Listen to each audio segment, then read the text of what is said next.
परम शांति, बेहद के बेहद की परम परम परम महाशांति, महाशांति, महाशांति। आज हम एक ज्ञान के टॉपिक को चर्चा करेंगे। उस टॉपिक का नाम ही रखे हैं ज्ञान के दीपक जले। तो हमारे दादाजी और माँ जी ने जो ज्ञान हमें दिए हैं, दादाजी ने जो ज्ञान दिए हैं और माँ जी ने जो व्याख्या करते हैं, और हमारे जो वेद शास्त्र में जो सारे ज्ञान हैं, अव्यक्त वाणी में भी जो ज्ञान है, उसका हम निचोड़ यहाँ पर डालेंगे और यहाँ चर्चा करेंगे, जिससे जो आत्मा बेहद की ज्ञान में जुड़ रहे हैं वो जल्द से जल्द ज्ञान को समझें और पुरुषार्थ के मार्ग में आगे बढ़ते चलें। इसमें मैं भी शामिल हूँ, मैं भी पुरुषार्थी ही हूँ। बापूजी दादाजी के कृपा से जितना मुझे समझ आता है, जो भी प्रेरणा मिलता है, तो उसको हम यहाँ चर्चा करते हैं, जिससे सभी आत्माएं जो बेहद के ज्ञान में जुड़े हुए हैं सबको बेनिफिट मिले और हम सब एक साथ ज्ञान मार्ग में आगे बढ़े और जो बेहद की महाकाल प्रलय जो आगे आने वाला है उससे हम अपने आप को सजाग रखें बुद्धि से और अपने लक्ष्य तक पहुँचे, यानी बेहद की परम धाम तक हम निकल जाएं। तो ये ज्ञान मार्ग है। जब तक आत्मा ज्ञान की मौलिक अर्थ यानी फंडामेंटल को नहीं समझेगा और गहराई में हर शब्द की अर्थ को प्रैक्टिकली महसूस नहीं करेगा, तब तक वो उचित पुरुषार्थ नहीं कर पाएगा और बाप की श्रीमत को ना समझ पाने से अनिश्चय बुद्धि हो जाएगा और माया में फंस जाएगा। यहाँ कुछ हम मौलिक ज्ञान की तथ्य की चर्चा करेंगे, उनको जरूर ध्यान से सुने और उससे बेहद की ज्ञान भी समझ आएगा और माँ जी के वाणी भी समझ आएगा और अव्यक्त वाणी में भी मजा आएगा। यह हम जो भी चर्चा करेंगे ये बापूजी के ज्ञान की सारांशी है, जो बापूजी के प्रेरणा से यहाँ चर्चा कर रहे हैं। ये मैं भी अभ्यास कर रहा हूँ, क्योंकि ज्ञान को कहना, अनुभव करना और प्रैक्टिकली व्यवहार में लाना बहुत अभ्यास चाहिए, क्योंकि अनुभव के बाद भी व्यवहार में आने में बहुत अभ्यास चाहिए।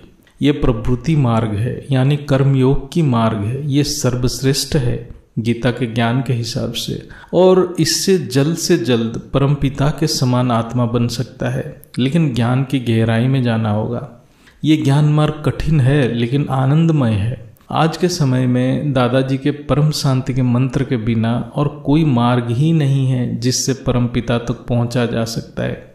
साकार को देख सकते हैं, आकार को महसूस कर सकते हैं, लेकिन निराकार तक यात्रा ज्ञान से ही होता है। ज्ञान मार्ग में आत्म स्वरूप क्या है इसको समझना भी जरूरी है। तो पहला प्रश्न रहता है कि पुरुषार्थ क्या है। यह है एक ही संकल्प में टिका रहना ही पुरुषार्थ है। ये साक्षी दृष्टा से ही संभव है। निश्चय बुद्धि ही साक्षी दृष्टा है। आत्म स्वरूप से पहले बुद्धि ही साक्षी दृष्टा बनता है और आत्मा में स्थिर होता है। यही स्थित प्रज्ञा है। ये केवल ज्ञान स्वरूप बनने से ही होता है। ज्ञान स्वरूप यानी जो बुद्धि में है वो अंतकरण में प्रत्यक्ष हो रहा है। यह स्मृति को जागृत करने की प्रक्रिया यही है। यह अभ्यास से ही आत्म स्वरूप प्राप्त होता है। यही पुरुषार्थ है। खुद को जानने की ही यही एक ही प्रक्रिया है। द्वितीय प्रश्न, मन से सूक्ष्म बुद्धि फिर बुद्धि से सूक्ष्म संस्कार है, इसका असल में अर्थ क्या है? मन, बुद्धि, संस्कार ये तीनों आत्मा की ही शक्ति है। ये तीनों आत्मा से अभिन्न है, यानी आत्मा कहने से ये तीनों को ही समझाता है। आत्मा लाइट है, मन, बुद्धि, संस्कार माइट है। जैसे लाइट से माइट को अलग नहीं किया जा सकता है, ऐसे ही मन, बुद्धि, संस्कार आत्मा से अलग नहीं होता है। पुरुषार्थ से संस्कार परिवर्तन होता है, बुद्धि शुद्ध होता है और मन परम पिता में मग्न हो जाता है, यानी परम पवित्र हो जाता है। यही स्व परिवर्तन है, बाप समान स्थिति है। जब तक बुद्धि निश्चय नहीं होगा तब तक मन एकाग्र नहीं होगा। मन तब तक नियंत्रण नहीं हो सकता है जब तक बुद्धि ज्ञान पे निश्चय नहीं होता है। ज्ञान यानी आत्मा और परमात्मा, रचना और रचयिता के संबंध पर निश्चय होना, जो अव्यक्त है यानी इंद्रियों से प्रत्यक्ष नहीं होता है। व्यक्त यानी प्रकृति के साथ संबंध, अव्यक्त यानी रचयिता यानी परम पिता के साथ संबंध। इसलिए मन की कंट्रोल बुद्धि पे है, तो बुद्धि मन से सूक्ष्म है। मन आकाश तत्व या परम आकाश तत्व है, तो बुद्धि महतत्व या परम महतत्व से बनता है। बुद्धि के युक्ति से मन की गति को स्थिर किया जाता है। स्व परिवर्तन यानी मन और बुद्धि एक हो जाना, यानी जो बुद्धि में है वो स्मृति में आना, यही ज्ञान स्वरूप है। बुद्धि मन की सूक्ष्म रूप है। अंत में मन और बुद्धि एक ही हो जाता है, यानी कोई पार्थक्य ही नहीं रहता है।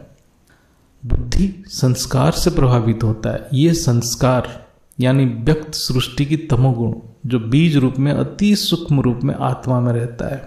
परिस्थिति के हिसाब से ये संस्कार रूपी बीज क्रियाशील होता है और बुद्धि को भटकाता है और मन में संकल्प विकल्प होने लगता है और मन को गति देता है। फिर आत्मा संसार रूपी सागर में फंस जाता है। संस्कार रूपी बीज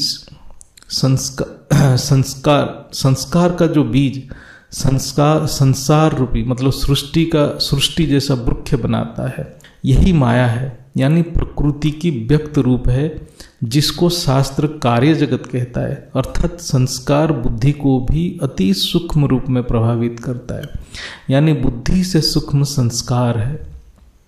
संक्षिप्त रूप में देखा जाए तो संस्कार यानी गुण यानी स्वभाव। आत्मा अविद्या के कारण ये व्यक्त सृष्टि को सच मानने से ये व्यक्त सृष्टि यानी शरीर के तमोगुण को धारण कर लिया है। लेकिन आत्मा की मूल गुण यानी मूल प्रकृति है परम शांति। ये तभी धारण करता है जब अपने रचयिता यानी बाप से निश्चय होगा, यानी जब यह समझेगा केवल बाप ही सत्य है, ना कि ये व्यक्त सृष्टि। स्थूल व्यक्त संस्कार विकार युक्त है और मूल अव्यक्त संस्कार परम शुद्ध यानी दिव्य है। स्व परिवर्तन यानी संस्कार परिवर्तन। संस्कार परिवर्तन से बुद्धि परिवर्तन होता है और मन परम पिता में मग्न हो जाता है। ये अंतिम स्थिति है। तो इससे हम समझ पाते हैं जो सूक्ष्म है वो स्थूल को कंट्रोल करता है। मन से सूक्ष्म बुद्धि है तो बुद्धि मन को कंट्रोल करता है। बुद्धि से सूक्ष्म संस्कार है तो वो बुद्धि को कंट्रोल करता है। तो इसको आप अंतकरण में अनुभव करेंगे तो पुरुषार्थ में जरूर मदद करेगा। फिर क्वेश्चन आता है काल चक्र में यानी कल्प प्रलय में होता क्या है, क्यों ये चक्र बार बार चलता है? तो इसका उत्तर यह है, कल्प प्रलय के समय मन बुद्धि में प्रवेश करता है। बुद्धि यानी महतत्व माइट में लीन हो जाता है, जिसको हम परम प्रकृति या मूल प्रकृति कहते हैं। संस्कार बीज रूप में महतत्व में सुप्त रूप में रहता है। जैसे नया सृष्टि सर्जन होता है, यही संस्कार जो सुप्त रूप में रहता है फिर बुद्धि को प्रभावित करता है और मन को गति देता है। फिर संकल्प से नया सृष्टि रूपी वृक्ष बन जाता है। ये सच्चाई को कोई भी ज्ञान स्वरूप में अपने बुद्धि से अनुभव कर सकता है। ये जो अति सूक्ष्म संस्कार है ये परम शांति नहीं है, ये ओम शांति है। इसलिए बार बार देव देवी बनना और जन्म मृत्यु में आना यानी सतयुग कलयुग ये चलना, ये सब इस ब्रह्मांड की रचयिता की संस्कार है। रचयिता की संस्कार ही काल को गति देता है। इसलिए काल चक्र से मुक्त होना यानी ये ब्रह्मांड की काल की गति से मुक्त होना, यानी ये ब्रह्मांड से ही निकल जाना, यानी बेहद की परमधाम में जाना। बीके में जो ज्ञानी हैं उनको भी ये समझना चाहिए, क्योंकि वो सब काल के चक्र में फंसे पड़े हैं। ओम यानी इस ब्रह्मांड की काल की शक्ति, उससे तभी निकलेंगे जब परम शांति का ज्ञान होगा और साकार बाप की पहचान होगा, बेहद की बाप को पहचान होगा। यही माया की रॉयल रूप है। शिव बाबा यानी काल को बेहद की बाप समझना ही माया का रॉयल रूप है।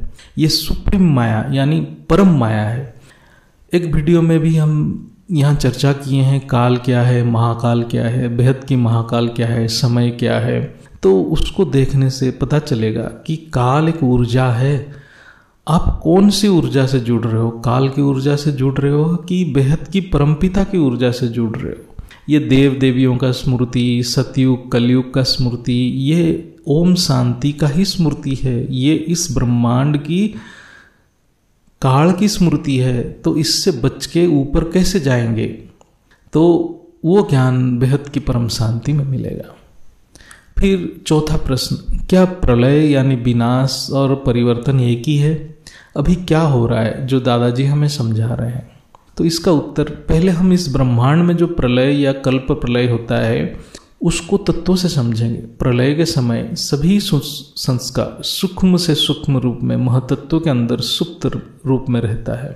जैसे सोने के समय आत्मा सब कुछ विस्मृत हो जाता है और उसका शरीर सो जाता है, फिर सुबह शरीर उठता है, ऐसे ही प्रलय यानी आत्मा की अचेत अवस्था है, यानी आत्मा फ्रीज हो जाता है। यानी यहाँ वही संस्कार आत्मा में पड़ा रहता है और वो बार बार रिपीट होता है यानी ड्रामा में मजा लेता रहता है। यह है संसार रूपी, सृष्टि रूपी सर्जन विसर्जन की चक्र। यहाँ आत्मा को कोई ज्ञान नहीं रहता है। प्रलय में आत्मा कर्मातीत नहीं होता है, यानी आत्मा काल के स्मृति से मुक्त नहीं होता है, यानी देव देवी फिर बनना ये संस्कार रहता है। यानी यही है ओम शांति। शांति तो मिलता है लेकिन काल की शांति मिलता है, इस ब्रह्मांड की काल की शांति मिलता है।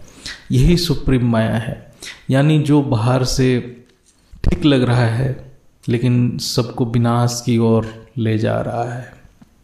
परिवर्तन अर्थात संस्कार परिवर्तन, यानी अनेक जन्मों की संचित संस्कार को परम ज्ञान और योग शक्ति से दग्ध होना। तब आत्मा अपने पुराने ऊर्जा और संस्कार से मुक्त हो जाता है। तब बुद्धि शुद्ध हो जाता है तो आत्मा में स्थिर हो जाता है। तब मन अंतर्मुखी बनता है। ये निरंतर अभ्यास से आत्मा परमात्मा यानी अपनी रचयिता से कनेक्ट होता है और परमात्मा की शक्ति आत्मा में अनुभव करता है। तभी बुद्धि परम शुद्ध हो जाता है और आत्मा अपना मूल स्मृति को इमर्ज करता है और अपनी मूल रूप यानी लाइट माइट स्वरूप में स्थित होता है। यही बीज रूप है। तब आत्मा अपने रचयिता के पास चला जाता है। यह है नष्ट मोह स्मृति लब्धा। यही आत्मस्वरूप है। परम शांति को अनुभव करना यानी अपने मूल स्वरूप में लौटना और काल से मुक्त होना यानी सारे ब्रह्मांड की स्मृति से मुक्त होना, यही एक ही प्रोसेस है। अभी जो हो रहा है वह है बेहद की महाकाल प्रलय, यानी केवल ये ब्रह्मांड नहीं, महाब्रह्मांड नहीं, परम महाब्रह्मांड भी नहीं, संपूर्ण मल्टीवर्स प्रलय होने वाला है। यानी 100 कला की ब्रह्मांड जलने वाला है। ये कौन करेगा? 101 कला यानी उसकी रचयिता। तो पूरा मल्टीवर्स की संस्कार जलेगा। मल्टीवर्स यानी 100 कला की काल अग्नि से, यानी उतने पावर से ये जलेगा तो ये ब्रह्मांड तो छोड़ो, 100 कला की ब्रह्मांड की भी संस्कार भी नहीं रहेगा। लेकिन जो आत्मा को बेहद की बाप की ज्ञान नहीं है वो कर्मातीत नहीं बन पाता है, यानी 100 कला की ब्रह्मांड की संस्कार से ऊपर नहीं जा पाएगा, स्मृति से नहीं जा पाएगा, तो उसको विनाश की जलन को झेलना पड़ेगा। फिर एक नया दिव्य सृष्टि बनेगा। जब विनाश होगा, विनाश के बाद तो एक नया दिव्य सृष्टि बनेगा जिसमें तत्व ही नहीं रहेगा। ये तो रहा विनाश की विज्ञान, ये है मल्टीवर्स की संस्कार। लेकिन कुछ ही आत्मा आत्मस्वरूप बन के कर्मातीत बनेंगे। कर्मातीत बनना बहुत इंपॉर्टेंट है। वो केवल जो बेहद की बाप को साकार में जानते हैं, पहचानते हैं और पुरुषार्थ किए हैं, ज्ञान को धारण किए हैं, वो परिवर्तन के प्रोसेस को बुद्धि से अनुभव किए हैं, वही आत्मस्वरूप और कर्मातीत की ओर आगे बढ़ेंगे। क्योंकि बेहद की बाप सभी कालों के काल, बेहद की महाकाल से भी परे है। वो अचिंत्य है। वो अपने शक्ति, जो भी अपने शक्ति से समर्पित है जो आत्मा, वो कर्मातीत उसको बना देता है और अपने साथ ले जाता है। पुरुषार्थ कितना भी करो लेकिन कर्मातीत या जीवन मुक्ति केवल बेहद के बाप ही दे सकता है, उन्हीं के कृपा से ही मिल सकता है। ये परम सत्य है। जो समझेगा वो निर्भय हो जाएगा। अब 5वां क्वेश्चन है, अहंकार क्या है? इसका उत्तर है मन, 10 इंद्रियां और अनेक जन्मों की संचित संस्कार ही अहंकार के रूप लेते हैं। ये बुद्धि को आत्मा में स्थिर होने नहीं देता, यानी स्थित प्रज्ञा होने नहीं देता है और मूल स्मृति को प्राप्त करने से बाधक बनता है। केवल परम ज्ञान और योग के अभ्यास अहंकार को नष्ट कर देता है। अहंकार विनाशी होता है। अहंकार कभी टिक नहीं पाता है। 5000 साल की ड्रामा भी एक अहंकार है, तो तो वो विनाश की ही बात करेगा, क्योंकि वहाँ सारे आत्माओं का यही उनको ज्ञान दिया जाता है ड्रामा की मजा लेने के लिए। वो आत्माएं अभी भी काल के प्रभाव में है, तो इसलिए ओम शांति बोल रहे हैं। ओम शांति इस ब्रह्मांड की काल की शब्द है, यानी वाइब्रेशन है।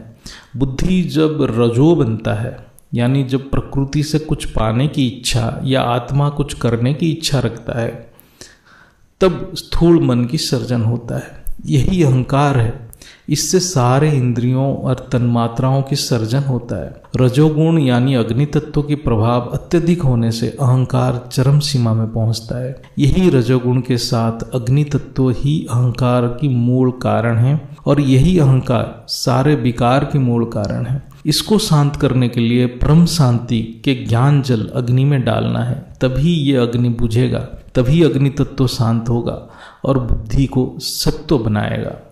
6वां क्वेश्चन, स्मृति क्या है?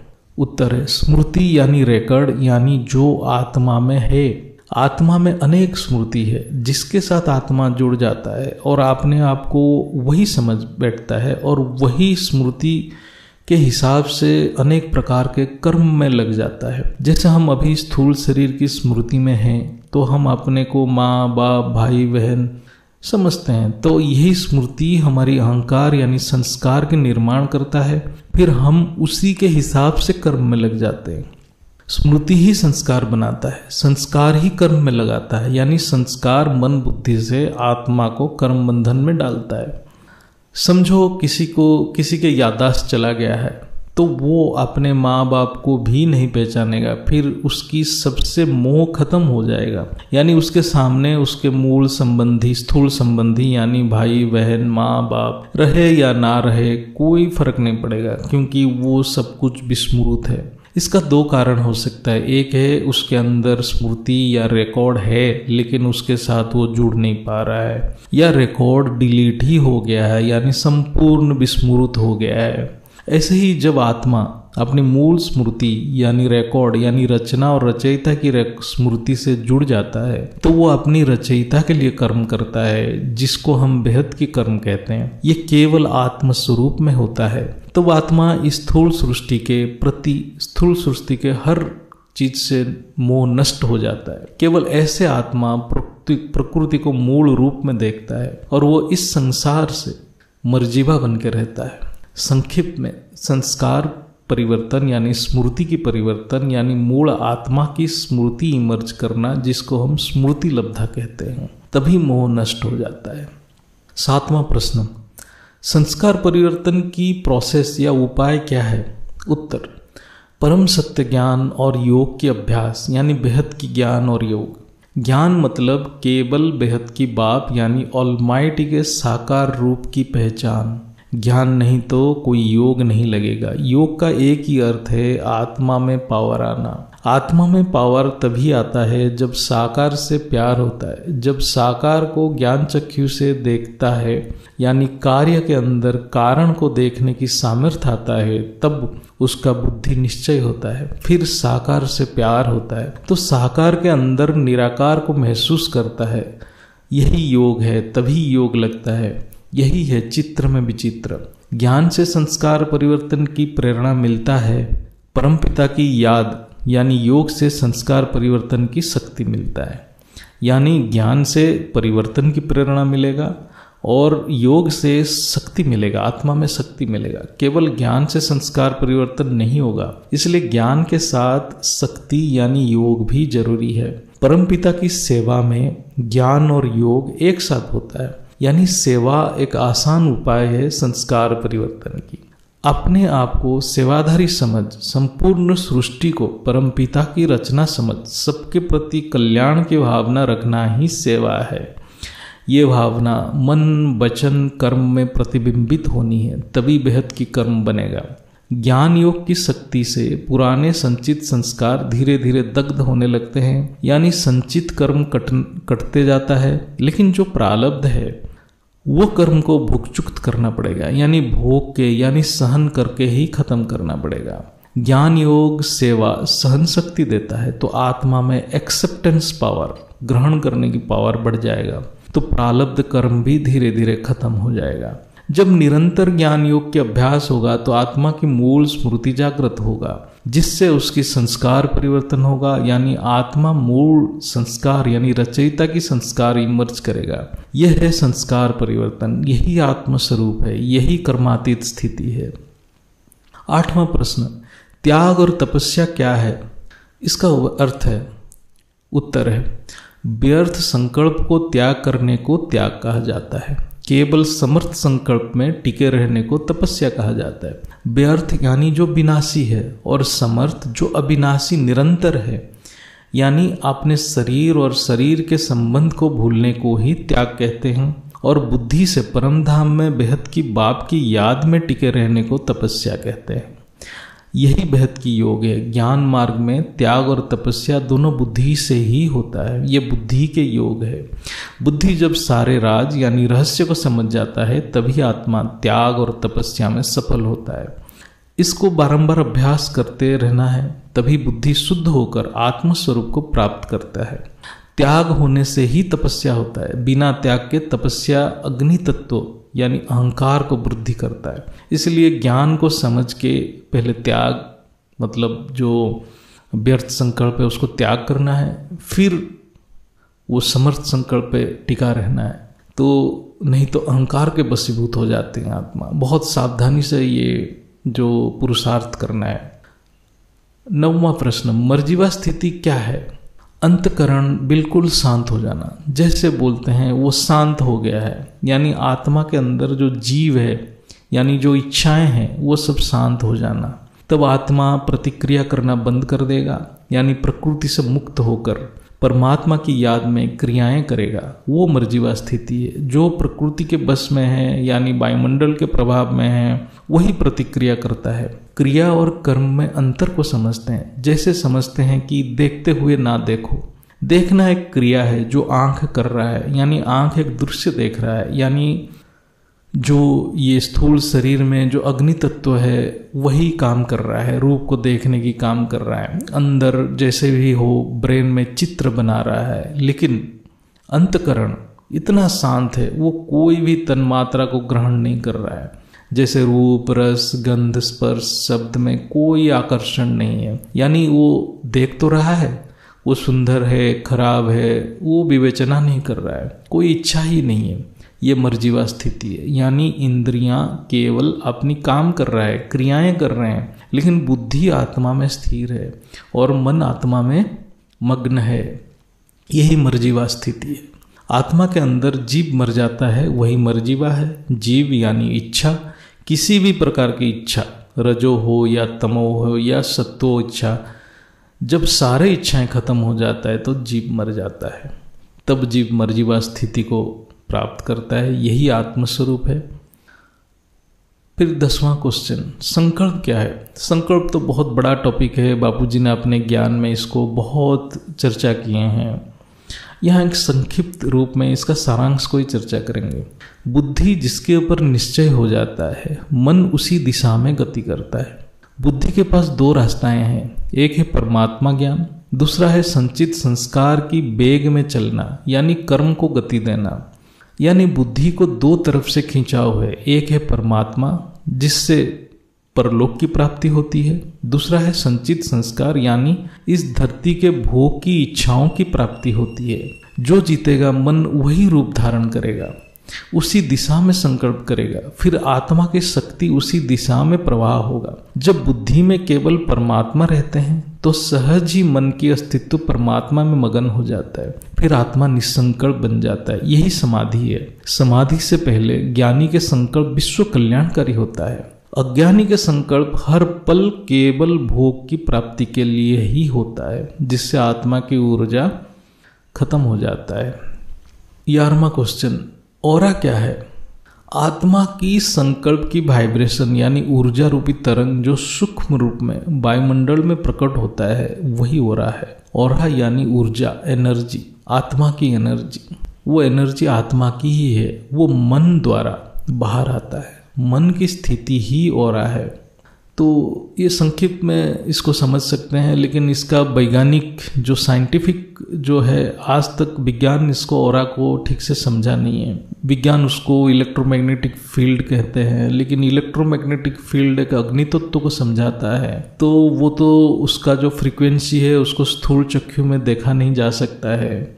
तो इसको मेजर करने की जो कोई ऐसा साइंटिफिक तरीका जो निकाले हैं, वो कहाँ तक सच है उसको जानना मुश्किल है। लेकिन कोई सिद्ध पुरुष, कोई योगी पुरुष जिसको थोड़ा दिव्य दृष्टि है, वो ऑरा को, दूसरे अपने ऑरा को और दूसरे को ऑरा को महसूस कर सकता है। ये महसूस कर सकते हैं ये स्थूल जगत में। फिर आता है 12वां प्रश्न, आत्मज्ञानी और ब्रह्मज्ञानी में क्या अंतर है? केवल आत्मा की ज्ञान यानी मन, बुद्धि, संस्कार के विज्ञान को समझना, अनुभव करना आत्मज्ञान है। ब्रह्मांड की आदि मध्य अंत की ज्ञान को समझ जाना, संपूर्ण रहस्य को समझ जाना ब्रह्म ज्ञान है। अष्टवक्र आत्मज्ञानी थे, वशिष्ठ ब्रह्मज्ञानी थे।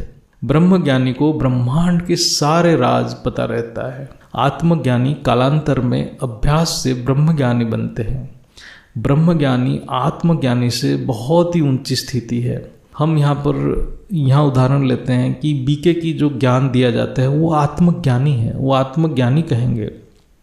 और जो बेहद की ज्ञानी है, बेहद की ज्ञान को सार को समझ जाते हैं, वो ब्रह्मज्ञानी कहेंगे, क्योंकि वो पूरा सृष्टि के सारे गहरे राज को समझ गए हैं, परम सत्य ज्ञान को जान चुके हैं। 13वां प्रश्न, माया और प्रकृति में क्या भेद है, क्या डिफरेंस है? एक आत्मा की अपनी अज्ञानता ही माया है, यानी माया व्यक्तिगत है, इसलिए माया की व्याख्या हर आत्मा के लिए अलग है। माया सबके लिए अलग है, किसी के लिए पैसा, किसी के लिए स्त्री या पुरुष की संग, किसी के लिए मान, शान या प्रतिष्ठा इत्यादि। सबके लिए माया का डेफिनेशन या माया का संज्ञा अलग अलग है। प्रकृति यानी सृष्टि की वायुमंडल जो सामूहिक है, यानी समष्टि है, यानी सारे आत्माओं की कंबाइंड संकल्प की प्रभाव जो है वो प्रकृति है, वो प्रकृति का रूप लेता है, यानी सामूहिक अज्ञानता। दृश्यमान जगत परमात्मा की मूल शक्ति यानी मूल प्रकृति की विक्षेप है, यानी मूल प्रकृति की विकृत स्थिति है। आत्मा की ज्ञान की लेवल के हिसाब से ये प्रकृति की प्रभाव आत्मा के ऊपर पड़ता है। इसलिए हर आत्मा एक ही प्रकृति को अलग अलग रूप में अनुभूति करता है। यही प्रकृति की अनुभूति ही माया है, जो कि परिवर्तनशील है। जैसे ज्ञान की सूक्ष्मता बढ़ता है, वही प्रकृति को आत्मा अलग अलग नज़र से देखता है और उसका प्रभाव भी अलग अलग होता है। तो माया यानी आत्मा की अविद्या, आत्मा के ऊपर जो अविद्या का आवरण है वही माया का रूप लेता है। 14वां प्रश्न, आत्मा के ऊपर बोझ क्या है जो ज्ञान में बोला जाता है सारे कचरा बाप को दे दो? इसका उत्तर है व्यर्थ संकल्प आत्मा के ऊपर बोझ है। यही माया है, यही अज्ञानता है। ये जो मन में चलता रहता है यही आत्मा को भारी कर देता है और अनिश्चय के बीज डाल देता है। यही कचरा है, यही बाप को दे दो। ज्ञान है, लेकिन ज्ञान बुद्धि में निरंतर जागृत नहीं है, तभी ये व्यर्थ संकल्प चलता है। ये नेचुरल है, इसलिए अटेंशन रखना है। जैसे कि विवेक बुद्धि यानी परम पिता की ज्ञान आत्मा में जागृत रहे, यही तपस्या है, यही पुरुषार्थ है। ये बार बार करना है तो साधारण बात, लेकिन अभ्यास करो तभी पता चलेगा कैसे व्यर्थ संकल्प आत्मा को कितना भारी कर देता है। संकल्प के ऊपर अटेंशन रखने से ही बुद्धि ऑटोमेटिक जागृत रहता है। जो भी गृहस्थ जीवन में है या कर्म क्षेत्र में है, केवल वो इसको महसूस कर सकते हैं। जो सब कुछ छोड़ के चले जा चुके हैं, मतलब निवृत्त मार्ग में है, वो इतना जल्द इस चीज को रियलाइज नहीं कर पाएंगे। केवल गृहस्थ और कर्म योगी इसको रियलाइज करेंगे। जो बोझ को रियलाइज करेगा वही बोझ को बाप को दे सकता है। जो बोझ को रियलाइज ही नहीं कर सकता है तो उसको और पुरुषार्थ बढ़ाना पड़ेगा, यानी ज्ञान में और अभ्यास करना पड़ेगा। बोझ को रियलाइज करना भी एक अभ्यास है, एक पुरुषार्थ है। फिर उससे बड़ा है बोझ को बाप को देना, ये भी एक अभ्यास है, पुरुषार्थ है। 15वां प्रश्न, एक रस स्थिति क्या है? मन, वचन, कर्म एक होना एक रस स्थिति है, यानी जो संकल्प में है वही वाणी में आना चाहिए और वही कर्म में दिखना चाहिए। जैसे एक बदमाश या दुष्ट मनुष्य एक रस रहते हैं, इसलिए उनके संकल्प सिद्ध होते हैं और अपने काम में एकाग्र रहते हैं। लेकिन जो साधारण मनुष्य है वो सोचता कुछ है, बोलता कुछ है, करता कुछ है, यानी उसकी बुद्धि निश्चय नहीं है, हर समय डावाडोल रहता है, यानी हिलते डुलते रहता है।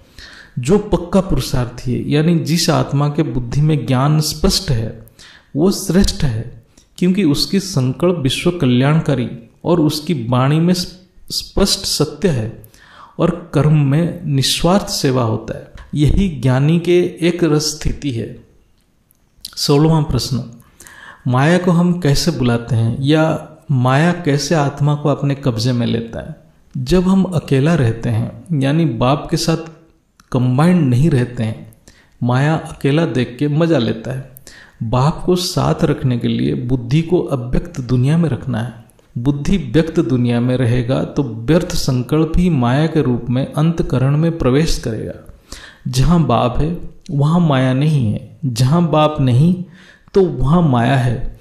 ये एक आध्यात्मिक नियम है। माया यानी कार्य जगत, यानी प्रकृति की विकृत रूप, जो अज्ञानता से बुद्धि में प्रतिबिंबित होता है। ज्ञान और योग से आत्मा प्रभाव मुक्त रहता है। 17वां प्रश्न, आत्मा कब पुरुषार्थ से थक जाता है?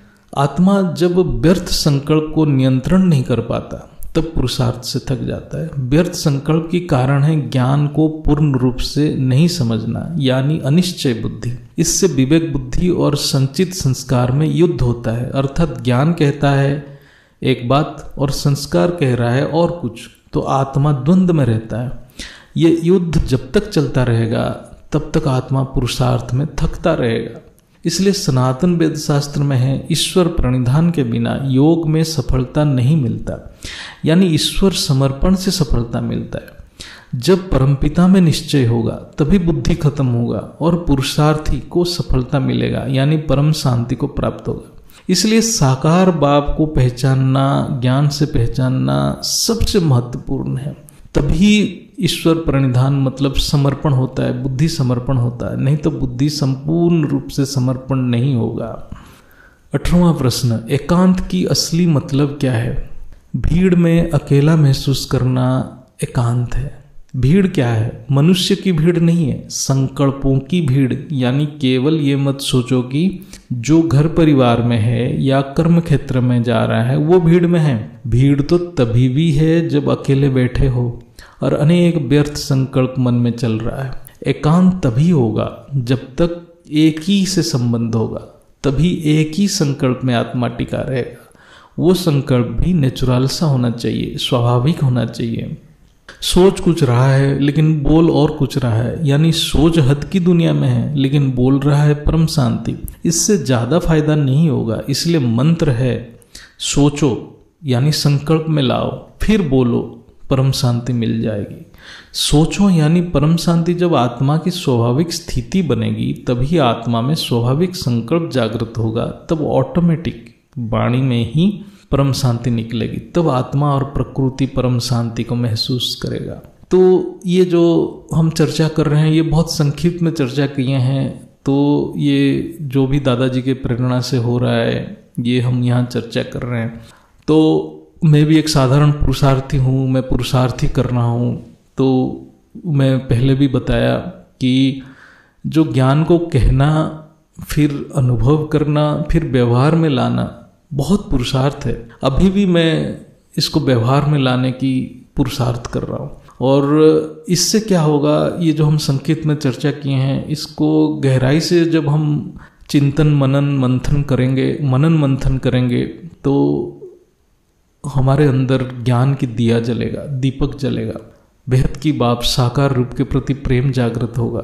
इसलिए प्रेम जागृत होगा कि वो हमें क्या ज्ञान दिए हैं, कितने ऊंचे ज्ञान दिए हैं। ये ज्ञान नहीं होता तो हम इस जड़ शरीर में मृत्यु के चक्र में फंस जाते हैं, मृत्यु से निकल ही नहीं पाते। तो ये जो ज्ञान की गहराई है ये वेद शास्त्र की सारांश है। विज्ञान भी वहां तक पहुंच नहीं सकता है। इतना हाई डायमेंशन ऊपर की ज्ञान बेहद की बाप खुद स्थूल शरीर में आके हमें यहाँ पर वो ज्ञान दिए हैं। तो उस ज्ञान का महत्व को समझ के हमें उनके प्रति इतने प्रेम की भावना आना चाहिए कि हम प्रेम में मगन हो जाए और इस ज्ञान को हम आत्मसात कर ले और हमारे संस्कार परिवर्तन कर ले। यह है पुरुषार्थ, बहुत कठिन है, लेकिन हम अपने बाप के साथ, अपने रचयिता के साथ, बेहद की दादाजी के साथ रहने की महसूस करते हैं, क्योंकि वो भी साकार में इस धरती के ऊपर है, तो हम आनंद से भर जाते हैं। तो दुख तो है, सभी के पास दुख आता रहता है, जाता रहता है। हम साधारण मानव शरीर, मनुष्य शरीर में इस धरती के ऊपर हैं और हमारे चारों तरफ जो जड़ सृष्टि अपनी अपनी माया के रूप में प्रकट भी होता है।